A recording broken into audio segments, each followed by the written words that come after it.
Saints fans, another win against the probable wooden spooners in the eventual wooden spooners, I guess. It was a bit of a dead atmosphere, but, a win's a win. 8 goals. Probably isn't a game that anyone will be watching the replay of, but, just a quiet Sunday at the football, and we get to sing the song. What is there to make of this, boys? How are we feeling? I'll let you have the honours. It was a game of football. There's really not much you can take away from it, right?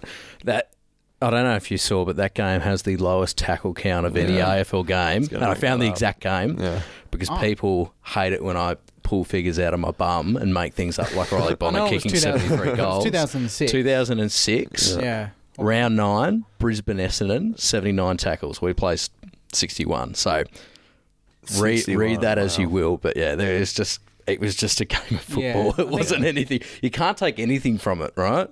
Yeah. We got the 4 points, but I think that's how everyone saw it. It was just like get in, get out, get the 4 points and move on. And Ross, I'm pretty sure himself in his press conference said it was like watching circle work. Which when the coach is saying that, it's like, gee whiz. Yeah, Joey Montagna said that on Fox Footy after the game. He said it was... what did he call it? Yeah, it was just witch's hats. It was just a little training session, a bit of circle work. Yeah. Like he said. So, no injuries to come from, I don't think. Yeah. We didn't get there were no tackles. No. I mean, so it's hard to get no soft tissues, nothing done there. So now we can focus forward on 2 big games, which is exciting. For sure. I mean, I guess one good thing is Angus McLennan gets his first win. That's always nice. Yeah, they were going off in the rooms. They drenched him. I felt sorry for him watching it. There you go. There's a lot of water. Love a good Gatorade shower. Going on him. So he's going to enjoy that one for a while. And he had a pretty good game. Yeah. Head knock, came back on. It was solid for sure. Played it safe with his disposal, which is, I think it's a good sign early. He's not biting too much off. And I think he's a long-term prospect, I dare say. Potentially, yeah. For we'll Jimmy see. Webster. Yeah, I always kind of thought Ben Patton was going to be the eventual predecessor to him, but now, maybe they're leaning that way. I mean, Jimmy Webster being the sub maybe hinting at that as much, but did you guys get to the game? Because, geez, like, for a Richmond Saints game to have that, like, half of level 3 shut off, I just thought, wow, like this atmosphere is 21,000, which I don't think it was too bad, but no one, like Richmond fans don't care. They were just there. And St Kilda fans were much the same. We were just there. It was, it's just a little bit lacking. I thought the Richmond cheer squad was pretty vocal. Like when they ran out, their song, I love their song. Like it's a good song. The drums are nice. Yeah, their fan base knows, like I was telling Jade, I'm like, listen to them. They're actually up and about in their bottom of the ladder.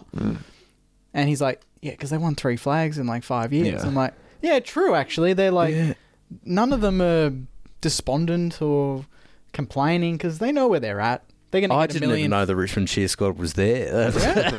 When they ran out, they were pretty vocal. Yeah. But yeah, that's kind of... I know. I mean, I thought our cheer squad was good, made some noise, but it was just a weird game of footy. Like, I don't know what to even talk about. Like, what stood out to you guys? Anything at the top of the mind?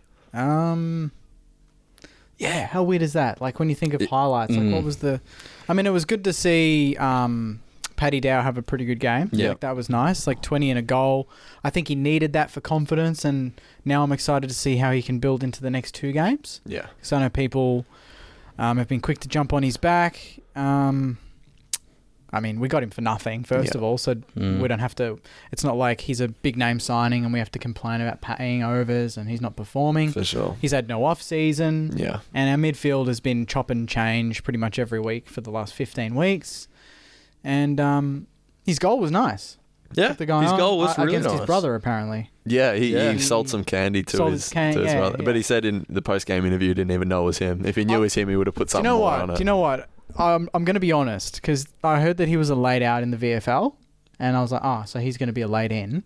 I didn't know who for, Filippo being sick. Yeah. But I'm like, there's no way we played him just to play against his brother and get that nice little photo at the end, right? No, surely not. That's just a coincidence. He seems like That's just a coincidence. He seems like if Filippo goes out, Paddy Dow was already an emergency. It's a midfielder for a midfielder. Was he already an emergency? Because he was going to play VFL. Yeah, I'm pretty sure. I think he was. I'm pretty certain. Yeah. I mean... He played a good game, so no complaints there. I just thought it was interesting. Out of all games, against his brother, little feel-good story. No, you're right though. It's like it is nice Give to us see. something, mate. Come on. I'm just trying to think of things because, like, to be honest with you, it's so It was easy. a really good tackle, or at least a tackle attempt. Yeah. Oh, well, yeah. Yeah. You know, Which one? it's so easy to have. There was none. There was none. It's so easy to have a good game against Richmond because they're uncompetitive. They're all playing for contracts. They don't care about getting wins anymore. Yeah. I'm more concerned about the players that just didn't do anything, like Butler and Higgins until the fourth quarter. Yeah. And it's so easy to say, oh yeah, but they got 2 goals. But yeah, but they might as well have been playing on traffic cones. Yeah. Really. So, you know, there were some people who had some nice games. I still think disposal efficiency is really poor at the best of times, and our inside 50 entries, realistically, we should have beaten them by another 4 or 5 goals. If forwards lead properly and we actually can inside 50, I think that's such a massive area of improvement. But a win's a win. Yeah. You know, no, you're right. I think it's hard for. I'm not trying to come out and defend Butler and Higgins, but like you're right, they were quiet. But I'm like, geez, it would have been a hard game to just get yourself into. You know what I mean? Everyone felt so like, I don't know, just not attached to the game. Like that was nothing. I'll tell you what though, on Richmond's side, I wonder what you guys think of this. Daniel Rioli, so he had a good game, right? Yeah. He won the what is it? Was it Ian Stewart? The Ian Stewart medal. I didn't even know that was still a thing, but he won the Ian Stewart medal, which I thought, really, we won by 8 goals, and give the medal to Royal Marshall. I don't know, maybe that's a. Did Rowe win it last year? He's won it. He's won it before. I thought that was weird. He though. was 8-goal win, and Daniel Rioli gets the medal. And I think that was a bit strange. Upon reflection, after I did my review, I thought maybe I was a little bit harsh on the game, and I thought about it. And like, if you take out the scoreboard, the game kind of reminded me of many games last year and the year before, where we would play bad. It was ugly. We'd score maybe 10 goals, and we'd win by a couple of goals. My main takeaway was we didn't play that well, and we kicked 99 points and still maintained pretty strong defense. That's actually not bad. We nearly kicked 100 points. It didn't really feel like we were that dominant, but we were. I think that's good, isn't it? Well, it's nice that like we're all sitting here going, geez, like that was such an average game. But it's like we still won by 8 goals. Obviously, Richmond are terrible right now, but winning by 8 goals, it is what it is. Yeah. It's a very hard game to sort of talk about and analyse because it just feels like there was so like nothing in it. I think our defence was always going to win out. Like they had Jacob Kajitsky, Nank had his work cut out with Rowe. They had no targets, and I always thought like they're not like it's just a matter of how we turn up, because I don't feel like they have anything to offer that could outscore us. No. Unless it's a really dour game and we have an Essendon last quarter where we kick 1-9 and we're just inaccurate and they're just really accurate. That was the only way really Richmond could probably win the game. But man, even their defensive stocks, like they've got no outfit at the top and the bottom of the ground, let alone anywhere on the ground. So but there's really not a lot you can take away from that game. Yeah. Not much at all. And it was comfortable. Like we won comfortably. Like I sat there and was like, we'll win. This is really boring, but we're winning, so I'll take it. Yeah. So it's better than being really boring and we're like 2 points up or 2 points down. Yeah, like exactly. Attack, yeah, so it was like the 100%. last quarter of the Essendon game was just like so comfortable to just sit there and like, we're 9-10 goals up or whatever. Like, I think there was some like performances to me that I thought, okay, it's nice to see. Hunter Clark was one of them. He went at 82% efficiency, which I know can be a bit of a so-so stat. But for someone like him, if you look at his numbers through the year, it's been times where it's been like 40 or 50%. It's been real low. First goal of the game, hit up Cooper Sharman inside 50. That was a very nice kick. Yeah, I thought like he's really grown for me. A kid that has had a seriously interrupted start to his career. I can't wait to see him, hopefully, a few full pre-seasons. I think him, Steele, Phillip, I think that could be not our finished product of a midfield, but I think that could be a really strong midfield for the next few years. It's odd to think that he's not played 100 games yet. When you think about it. Feels like he's been around for ages. Since what, 2018, 2017. So it's like quite a while. Yeah. That's a long 7 years, 95 games. Yeah. You do the averages. He's had a tough go. Yeah. So hopefully he's back end of his career. He can get to those 20 games a year and we might see the best of him. I'm going to shout out someone who I think is improving every week. Ronnie Byrnes. don't interrupt me. Yes. Don't interrupt me. But he's got, Sorry. even if it's only like 1-2%, he gets better week on week. He's got swagger. He's got class. Like, his run and gun is just awesome. He's kicking. He's field kicking. He's just. But the way he plays, like, he's growing into the player that I think we all hoped he would be. But also the player that none of us expected him to be. He's a lot better than I thought he would ever be. But, yeah, biggest shout-out to him because I think every week he turns up. He does more than what's required of him. Yeah. And I think if we're talking about our future midfield, I'd have him in it. For sure. In a heartbeat. On that wing, his run and carry is elite. Like, I love it. And another player who, obviously, he doesn't have the storyline of a Philippou, but he's spent a lot of time in the twos this year and he's just been developing nicely. When did he come back into the team? Maybe a month or two ago. And he's just been, so I agree, so consistent. I've always said he is the perfect Rosalind type player. He's unassuming. I always look back at Andrew McQualter. I'm like, he made a career there. Yeah. And he was just ultra efficient. He had targets to kick to, and that's what his job was. Yep. Put it 15 metres in front of Nick Rewaltz on the lead and hit him up every time. He's out of contract. Would you be offering him multiple years? Absolutely. I give him 2. Yeah. It's one of these players as well. You'll never die wandering with him. You know what you're getting each week. There are a lot of players out there who will give us 50, 60%. Sometimes, whereas he's everything on the park every time he plays, and that's something I really admire. Yeah, because it's hard to have that mental fortitude when everyone else is sort of dropping off, but he doesn't. I don't know what were his stats. Do you have them there? Yeah, he had. Two-man? What did he have? 19 touches, 8 marks, a tackle at 84%. See, I should have. He was almost back to your best. Yeah, we'll talk about that later, but he was maybe a couple more posies or even just a goal. And that's a very nice game. But he doesn't need more than 18, 19. He's playing on a damaging wing. with his disposals. Yeah, I'd love to see goals from him. Just a couple of handballs, breaking the game open. He's quicker than people give him credit for. Yeah. But he's so good by foot that he doesn't really need to break the lines because he sees a target and he hits it. So he doesn't need to carry it. Yeah, no, just a running machine, clean disposal. Yeah, and he's still young. Absolutely. And I think when we're at our best, it's going to be players like him that are constantly getting 20 to 25 and being ultra damaging without being a player that oppositions probably even consider targeting, to be honest. Yeah. He's one of those players For that sure. other supporter bases would be like, who's that? Yeah. Yeah, exactly. We value him internally. Absolutely. Yeah. Another one who's out of contract this year, which I'd be astonished if he didn't get a contract put in front of him, is Liam Stocker. Didn't have the best game or anything, but I just love his 1%ers. He just does all the little things that you want a footballer to do. He shepherds, he runs, maybe not the cleanest ball user, but you know that kind of like you're saying with Byrnes, you're not going to die wondering with him. Defensively, he's pretty sound. He's always going to put everything into his one-on-ones. Just a good contested player. I just love his work, and it's nothing new with him, but it just in a game that was so dead, it stood out to me. He had to tag Shai Bolton. Yeah, that was his job, and he did a great job. Yeah. Last time we played Richmond, he was almost the difference, Bolton. Yeah. Kick 4 in Norwood. That was a horrible game to go to be there. Amongst a few. Yeah, but that takes the cake for this year for worst games I've been to. Gold Coast? Did you go to that one? Gold Coast. The one in Melbourne? Yeah. That has to be. I mean, we won the Richmond game. I can't say and the Gold Coast one. Richmond was worse than the Doggies game or the Melbourne game at the G. Or the Brisbane game last week. Sorry. Okay, I forgot about that. It was the worst win I've trauma been to. does. You push it out of your mind. It was the worst win I've been to. You're right with Stocker. He's a clubman. He wears his heart on his sleeve and he's just tough. Yeah, all the best teams have one or two of him. Yeah. So it's good to have him. Yeah, he'll fly the flag every time he goes out there.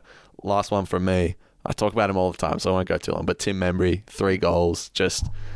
I don't know. I just really would love to see him stay on. And I've already made my case for that. But I think, mind you, he's doing this when the season's kind of dead and buried, so I understand that we want to see this from earlier in the year. You got to understand, his personal situation. He's had a very interrupted off season. I really think with the full pre-season, it doesn't have to be a huge offer. It could just be one more year.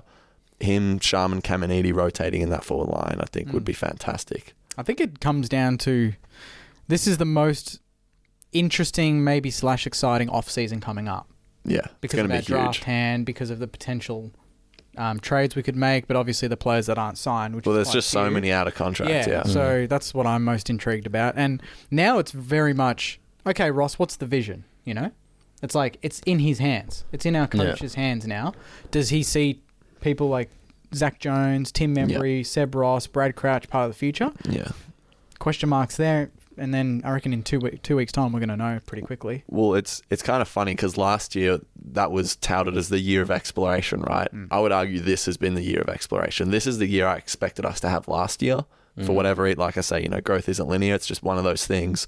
But I think, I expected like the off-season coming up was going to be last year. But, maybe that's what we needed 2 years. 1 year is probably not enough. So, yeah, it's going to be huge. I hope that we really get to see more of Ross's vision coming into 2025. Yeah. But it's almost better in a way having seasons like this because then you find out who your dead weights are. Yeah. And there's, without naming anyone in particular, but there's quite a few. I'd seriously be having a look at the list and not quite an overhaul, but there's maybe 5 or 6 people that come to mind that I'd have a look at and say, okay, might be best to consider your options elsewhere. Yeah, and 100% that's spot on. And the thing is now is you're playing some of them, so some of them are going to have value. So it's not just, we're delisting a bunch and that's it. There's players at Sandy that we could easily name that haven't debuted, that have been around for a while. It's like, these are the sort of players that we're going to discard at some point. But there's players that we're playing that are in that boat. Yeah. And some of them might be playing well. Yeah. So we might be able to enhance that draft hand, whether we get compensation for one of them or we can get picks for some others. There's options there, and I think that makes it more interesting because there is some, I guess there's some benefits to letting some players go.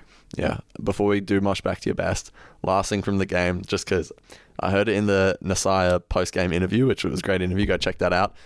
Jaden arguing the roof should be open. It's a Sunday. Yep. We're in the days. Beautiful blue sky. No, I'm backing you up, Jaden. No. Roof should have been open. I hate it. What, the roof being closed or opened? No, I don't like the roof being opened. Well, you don't like sunlight. What are you, a vampire? No, as a spectator, I hated when I was going as a kid when the roof was open because part of the wing would be in shade, the rest of the ground would be lit up, and I'm like, I don't know where I'm looking. The players would be dropping marks because they can't see anything. I'll email Andrew Dillon and get him to put a roof on the G. Okay, so keep the only thing I did like about when the roof used to be open was they had Ralph the Roof Twitter account, and that was the roof. And they named it Ralph, and he would be like, "I'm open today," and it's like, "Good on you, Ralph, mate." Or like, but I would always heart it only when he'd be like, "I'm closed today." I'm like, "Yes, Ralph." What a flashback! It's a beautiful day out. It's a beautiful day outside, and we're sitting under this roof. I don't know. Some vitamin D. And also, I think it kills the atmosphere. I think having it shut, like the cheers echo a bit more. It's a bit more of a chamber in there. It's, Well, I think they've done it because of the lights. How they do that thing. If you've got sensory issues, like you're cooked. But that light thing, whenever anyone, it's also like it doesn't look good on the broadcast when it's going from sunlight. It doesn't look on the broadcast, but it's also as a spectator, it looks shit. No one was watching that on broadcast. Exactly. But it looks shit in person. Like I remember as a kid, I'm like, "Where's the ball?" And I'm watching the screen half the time, and then you can't see it because it's worse. Yeah, but that's the fun part because it makes it hard for the players as well. Adds a bit of spice to the game. Yeah, at this I'm point, all for the roof being open. Then you can do the grass throw again. I think it's a done deal. I seriously, I think at this point they're never opening it. I want it to be open, but it feels like they're never going to. Even for concerts now, they don't open it. I'm pretty sure. I mean, Coldplay, when I was there, they had it open, but that's because they've got fireworks. You'd hope so. But anyway, good topic. Jaden, you're wrong, mate. So stay in your lane. Naz didn't back me up, though, very well. He kind of gave he wasn't. He's like, I've never played in that situation, so I don't know. I'm like... I wouldn't mind that potentially being a reoccurring question if I'll bring there's it up a more again. talkative I think guest. so. Because grand final day, you're playing in an open roof with sun in your eyes. Yeah, you know exactly right. All right. So I think it's good practice. For sure. No. But anyway, we're talking about a bit too much. Yeah. Okay. Well, that just shows what sort of game this was. Yeah. Let's jump into some Mosh back to your best. Yes. I reckon. So I think it could have been Byrnesy now that I think about it, but it was hard to go past Rowe. He dominated Nang, kicked 3, had 20-odd possessions, 25 hit-outs. Good clearance game again. And it keeps just reminding me of how good he could be forward if he played more forward.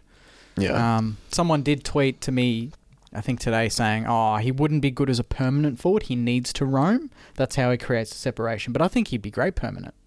As a permanent forward? Well, I think I'd agree with the random Twitter person. Yeah, I think he loses his opponent that way with his capacity. But I think he offers more as a roaming player. Yeah. But also his tank is like one of his biggest strengths, Could he just right? not be a midfielder, honestly? What, just a ruck rover? Just a ruck rover? Have I lost my marbles here? It'd be funny to watch, but I don't know how it would pan out. Don't know if that's going to translate to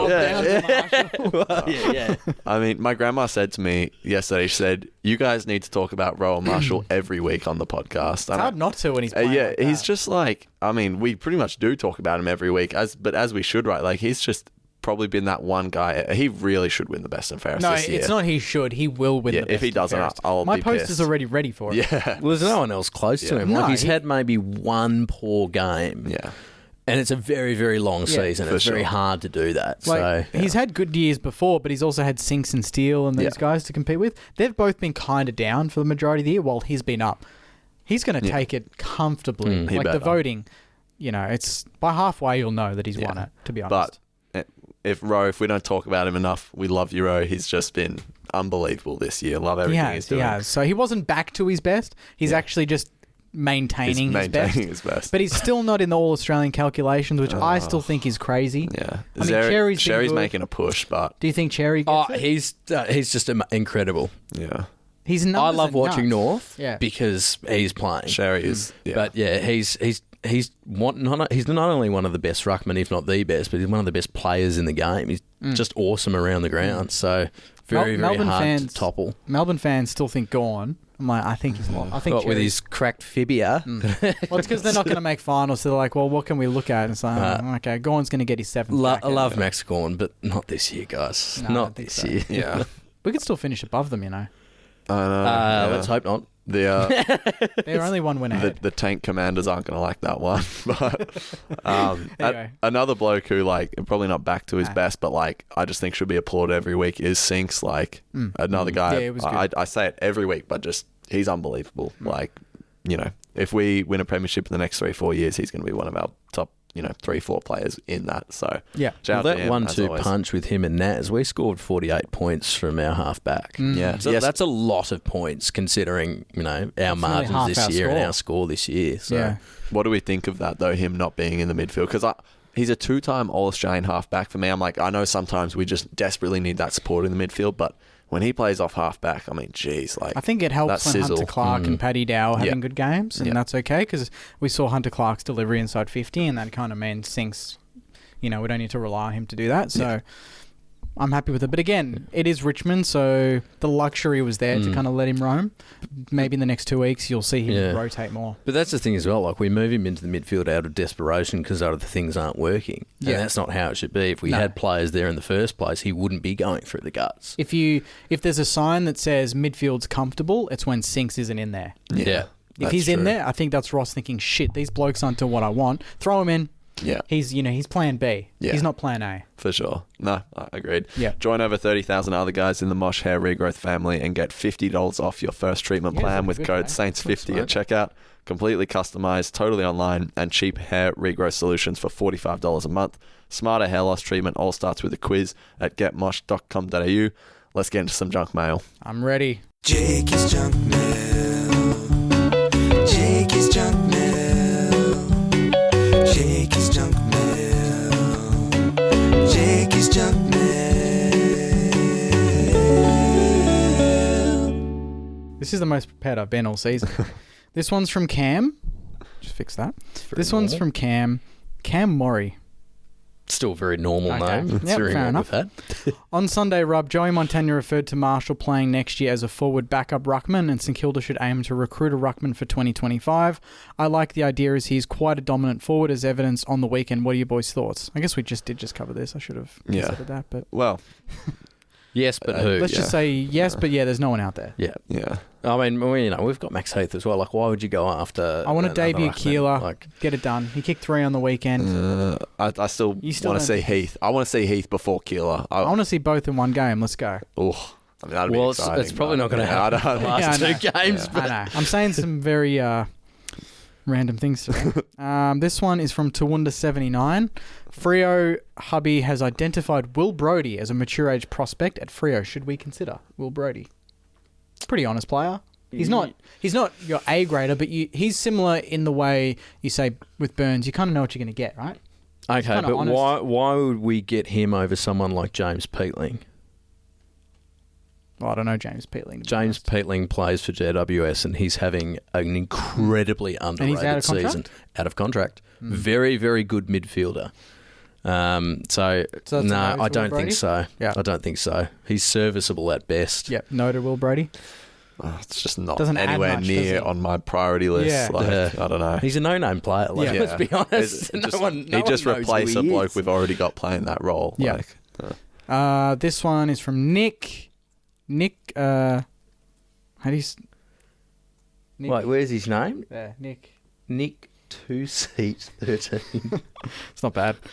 Why did Jimmy Webster start as the sub? I dare say it was just to give McLennan a full game. We spoke about this before. I think it's just McLennan is the... Ross said in a press conference last week, actually, if it is a line ball call between a senior and a younger player, they'll pick the younger player. That's awesome. So, there you go.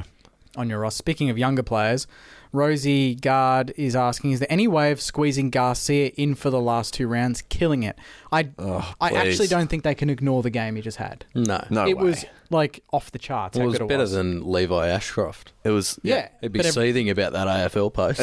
I know. 30 plus touches, 3 goals, 10 plus tackles. Like, that's ridiculous. He's been doing it all year that annoys me, though. He should already be in the AFL. Sandy, couldn't he? Yeah. Well, I mean, he's played two AFL games in the last 3 weeks, and he was the sub for both of them. Then he gets dropped.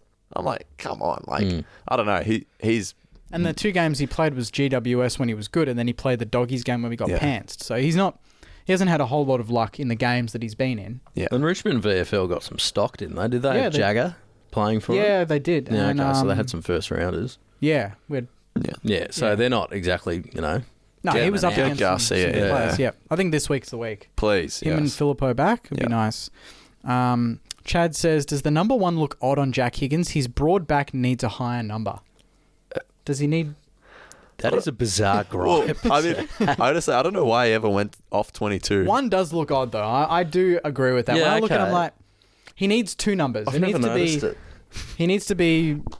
I don't care. I'll tell you someone who does care is my girlfriend, because she had 22 on her back, and then he changed it to 1. It's actually pretty funny. Like, you buy a Guernsey, your favourite player's number. I'm just going to change. Now she's got Darcy Wilson. She doesn't mind that. So there's certain players that won't change. There's like players that won't Wilkie, King, Sings. I've got a 35. Yeah, because he's not changing. Yeah. No Nova Kid is asking if you could bring in a specialty coach from another sport, who would it be and why? It's a very good question. Oh man, is there someone out there that could do something for me? Just because of the way he changed English football as a Frenchman, Arsene Wenger would be awesome, because I know what he did with the players. He completely changed their dietary requirements. He even got them, to install in the change rooms heated padding in the seats so that when they sat down, their legs stayed warm for training and for match day. Like, because he worked in, I think he was, I don't know what he did. He was in science or something like that. So he knew, I guess, the biology behind getting players ready for a game, and so I kind of like that. He went left of centre there, and then they were, we were invincibles and went a whole season unbeaten, only English team to do that. So that would be nice. Matt Bellamy, is it Matt Bellamy? Craig Bellamy. I'm thinking Matt Bellamy from Muse, the lead singer. Damn. Did you think about this question already, or have you just got these people on top of your head? Yeah, Craig Bellamy. He's the coach of Melbourne Storm. A weird knowledge catalogue. I know. Melbourne Storm. Melbourne Storm. We've already integrated Melbourne Storm into the club. True. But I'd love to get him, the head coach, the guy that's won flags and been through all of it. Imagine him as kind of a supporting assistant coach behind the scenes for Ross. That'd be unreal. I've got one real quick. Brian Gorgon, he's the coach of the Australian basketball team, and I know a lot of people hate him, especially after the most recent campaign. But hearing some of the stories from him and the players about the Tokyo campaign where they won the bronze medal, some of the things he would say to the players in the locker room, I just think he's got a nice coaching philosophy that the club could potentially benefit from. Do you have anyone? I mean, if Ted Lasso was real, but that's where my knowledge that'd starts and be good. ends. So maybe just get him to watch the show and that'll amp him up a bit. I don't know. Just put Rocky on. Get Sylvester Stallone in. Yeah, Remember the Titans? All Yeah, the good yeah. ones. Pull out all the plugs. Apparently Grant Thomas used to watch Remember the Titans before every game. Really? Yeah. Jeez. Good on him. It's bizarre. Imagine having Stallone pre-game. It would be odd. And he pulls out that line, the famous line. I would be there. Throw $1 million at him. Give him $1 million a year. Literally, can we start a GoFundMe? We would win a flag and with get that. and get Stallone to just say the line. It's about how hard you hit. It's about how hard you get hit. And keep moving forward. It's actually true, but anyway, it makes me cry every time I watch that movie. We've lost. Yeah. We've played Richmond. We needed to. We've really gone off the uncorked rails. We've uncorked the genie, as Dennis Committee would say. This is what happens when you play Richmond. Yeah, we're not done yet, boys. Oh, God. Let's see. Still going. Americans watching the footy. That's the Twitter handle. Americans watching the footy. So good Twitter good handle. on you guys. All the way from America. What gives with the red time goals against being a recurring issue with no clear reason as to why? Because we gave up 2 late in the second. It's called laziness. People are like, there's 2 minutes on the clock where X, Y, and Z points Because they know from the bench. The bench now, we all know, is very well aware and tells the players how long is left. There's 90 seconds, there's a minute, 30 seconds, park the bus. Well, I saw them holding up that little digital clock toward the end. I'm like, when did that become a thing? Yeah. So it's red time, concede. Is there any way that potentially they think, okay, 1 or 2 minutes left, let's just they change the way they play, almost like let's just not concede, and then I don't know, it's a mindset thing. It is definitely a mindset, mental attitude. It's 100% a reoccurring thing. And it's not even just been this year. Last year as well was an issue. The funny thing is there was a stat that popped up with red time goals, and we were near the bottom for conceding. Funnily enough, so we weren't, or we were? No, we were near the bottom so we concede some of the fewest red time goals in the comp. This was maybe, but we also concede some of the fewest scores in the comp, so I guess you got to look at it that way. Yeah. Well, if you look at average of how many goals you concede and how many of them were in red time, I feel like we'd be. It's like, hey, if you're conceding 2 red time goals a week, but you're also only kicking 4 the goals eye test is telling me otherwise. I agree with the eye test. And lucky last, this one's from XRP Bloke. Does Dow hold his spot for the last 2 games? Maybe. He could, depending on Garcia and Filippo, he could maybe be reverted back to the sub, because I'd want Garcia to play a full game. He's been subbed too many times. Yeah, so. I think he deserves it after the games at Sandy. Well, to me, Sandy is almost a sub. Do your time, and then if you get elevated off good form, that's a full game. Yeah, no, McLennan got it. It's true. End, so. I think it's a good segue into selection this week. Yeah. Thanks for the junk mail, by the way. Absolutely. Yeah, it'll be interesting. Garcia, I think you've just got to put him in, and Filippo you'd think would come back. Windhager's also potentially back from injury. Yep. But yeah, making way, I don't know, maybe the ones that come to mind, maybe Jones, maybe McLennan, I don't know. Someone's got to make way, right, for the players. So yeah, the first 3 would be Jones, McLennan, Dow, but pretty much all 3 of them had pretty good games. Butler could be in that mix too. He always plays well against Geelong and Carlton, to be fair. Sometimes you just let these players play when they've got good form against teams. Yeah. What would you do? Ins and outs. Ari played pretty decent. Yeah. I heard that he could be a chance this week if McLennan doesn't play. Maybe you swap him with Ari. At least you're swapping youth for youth. Wouldn't mind that. Wouldn't mind that at all. Thoughts? Yeah, I'd probably trying to think who I'd go with. Because who have Geelong got at half forward? I'd maybe keep Webster out. I reckon I'd keep Dow out. Yep. So that's 2. I'm just thinking about Geelong's side and matchups. So who goes on Stengel? Because Webster would be perfectly matched for him. Well, I'd put Stocker on Stengel. Mm-hmm. Wilkie would have to go to Cameron. Yep. I'm trying to think of who they are because they've got all these new kids now. Yeah, is it Neil? Who's the ruck, the tall bloke? Yeah, he's not too bad. Dukes would go on him because he's just massive. Yeah. Ollie Dempsey, that'd be a battle job because he's very athletic. Mm-hmm. Who are their other smalls? We've got Stengel and Brad Close. Brad Close, he's good. Brad Close. Okay, leg speed. So we need someone with a bit of Ari leg couldn't speed. go there. Yeah. Webster couldn't do that one either. They're too McLennan? fast for it. Yeah, McLennan maybe. You need a lockdown with Stengel and Close. That's the problem though. Because that, like in a team full of flat-footed, they'll kill you. Players who just love uncontested footy, Yeah. Close and Stengel will destroy you in inside 450 if they get the ball 9 times out of 10. Yeah. But Hayes as well played VFL, kicked 2 goals on his return from injury. I don't think he'll play for I mean, neither, but it's interesting. But it's good, It's worth noting. Keeler, as you said, kicked the 3. Mm-hmm.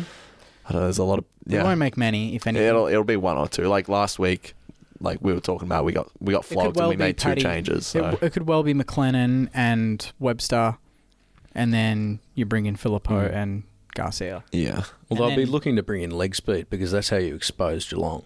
And Carlton, so I think that's fair. So it's a good warm-up, really. Yeah, so I think that's what they'll end up doing. Is anyone who's sort of a bit flat-footed might end up getting the axe. Yeah. Maybe. Which might rule out Ari. Maybe, because he's not the quickest player. Yeah. I'd like to see him in, but this might not be the game for him. Yeah, we'll see. It'll be an interesting week, but I mean, we've already sort of talked about it, but what are we going to do to beat Geelong, and how are we just feeling about this game? Because, like, I don't know about you guys. I know you agree, Sammy. I'm not sure what you feel like, but I love beating Geelong. I'd love to beat them, especially to hinder their top 4 chance. That'd be great. I mean, I like beating anyone. It doesn't matter if it's Geelong or another team. Some victories are sweeter than others, though. Yeah. But, you know, I don't know if you watched the Freo Geelong game. They're a very, very good unit. They love uncontested, slow football. As soon as you hit them with run and carry, they can't cope. They can't cope with pressure.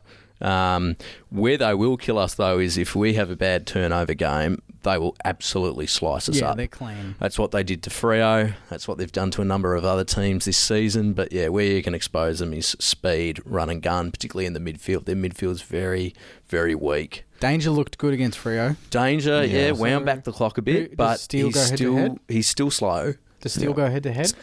I actually don't mind that matchup. Because I don't know who else Steele would really go to in that. Well, there's no one really... Like, he's not going on Max Holmes. They have been rotating Stengel through the midfield, and he's quite good. Stocker will follow him in there. Yeah. The only thing that worries me about a Steele-Dangerfield matchup is that Danger has that like explosive pace from the stoppage. Yeah. I don't know. I'd love to see that just like from a spectator's point of view, though, those two going head-to-head. Yeah. My primary concern is, though, that forwards need to lead and we need to use the space because Tom Stewart will have an absolute field day. It's actually a good time to... Well, it's going to be interesting because Tom Stewart, you know, who would he play on? Sharman?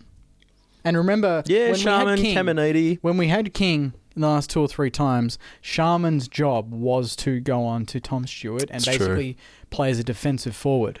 So he may well do that again. But this time, he's in better form himself, Sharman. Yeah. So... But I mean, you know, Tom Stewart's still probably knocking on the door of being an All-Australian contender. But the thing is, as well, is if we're going to do what we did against Richmond and kick to packs, he will clean it up 9 times out of 10. Geelong, when he's been getting tagged across half-back, Geelong have been throwing him in the midfield as well. So, which is I would take that as a win. Yeah. Get him out, and if you're getting the ball in quick and he's not there, and you got Caminiti, Sharman, and Membry all in pretty good form. Like Hammer didn't have a big game, but he was flying at everything and competing in every contest, so that was a good sign. The other thing is, like, remember last year and even years before, like the horror shows against the Sicilies, the Alirs.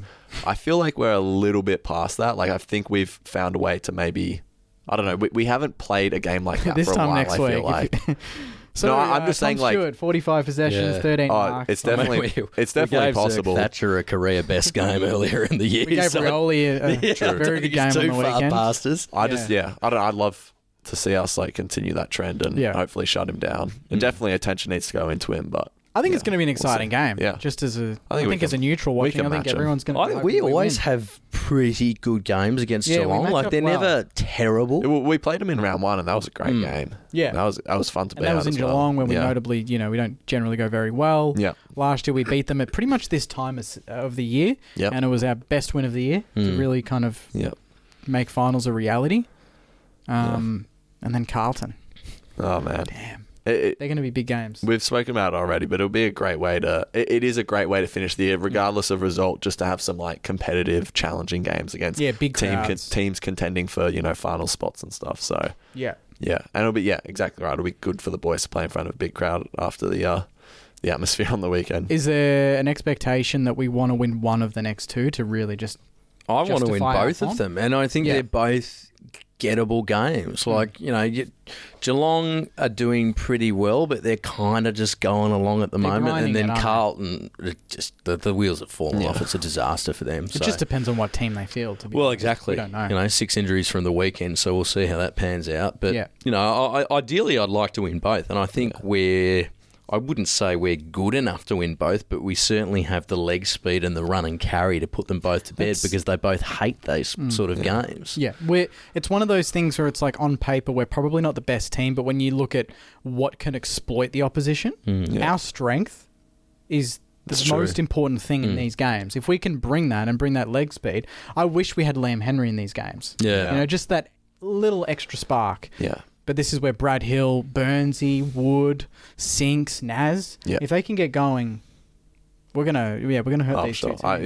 We're definitely capable of winning both. Absolutely. If we can win one, I would take that for sure. And if you had to pick which one, the Carlton one. It has to be Carlton. I couldn't think of a better way to close out a season. For them to not make, like, in 2022 when they had the game against Collingwood, if we did that to them...